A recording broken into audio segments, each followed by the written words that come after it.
Our next question is from Kayleen.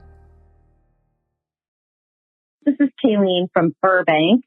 Throughout the years, I've moved several times, and every time I've moved and gotten rid of a bunch of stuff, a couple of years later, I always go, oh my God, I wish I wouldn't have given that away. Why did I give that away? And then I have regret about it. So how do you guys suggest dealing with that? So when we talk about regret, what are we really talking about? We're talking about a sense of loss. But loss is just a story. It's not a reality. Loss is a story. It's not a reality, right? Because regret is a byproduct of the stories we tell ourselves. And so here's what happens. You didn't actually lose something when you got rid of that. You lost the story that you told yourself about that item. A moment ago, we were just talking about the hate that shirt rule. If you let go of a piece of clothing and you hated it, the story you tell yourself is, I'm so happy I got rid of it. That's just a story you tell yourself as well. You didn't actually gain anything by getting rid of it. You might have gained some space, but that's also a story that you tell yourself. And that's why these stories are so empowering or disempowering. That's right. When you transform your failures into strategies for future decision-making, you have wisdom. But when you treat those failures as evidence that you're a total screw-up, then you have regret. It's all about the difference in the story that you're telling. It's totally okay to have those moments where you say, man, I thought I was right, but I don't like the outcome from that decision. That's cool. Transform that into wisdom instead of using it as a reason to hate on yourself. Yeah. I've heard this question asked a few times. I would love a list of like the things that they regret, because I'm willing to bet that it's probably not more than a couple items.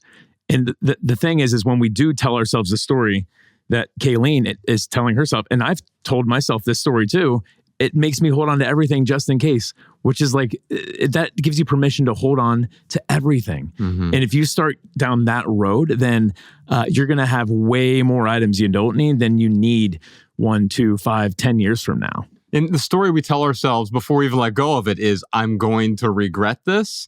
You say that over and over, guess what's going to happen?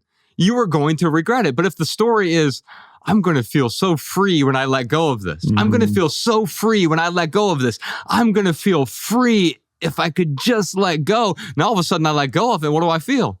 I feel free. I feel free because I let go. Yeah. There is something beautiful about saying, I don't want to live a life that I'll regret. But you can become attached to that too. And that can become a form of clutter, because then you live your life paranoid, anxious about every decision that you make, because since it's always possible you might make a mistake, I might live in regret. And the way you release yourself from that fear of regret is by trusting in your ability to improvise, trusting in your ability to adapt.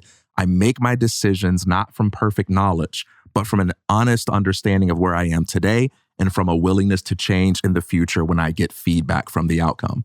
One of my favorite minimal maxims that I have ever said, and I quote myself here.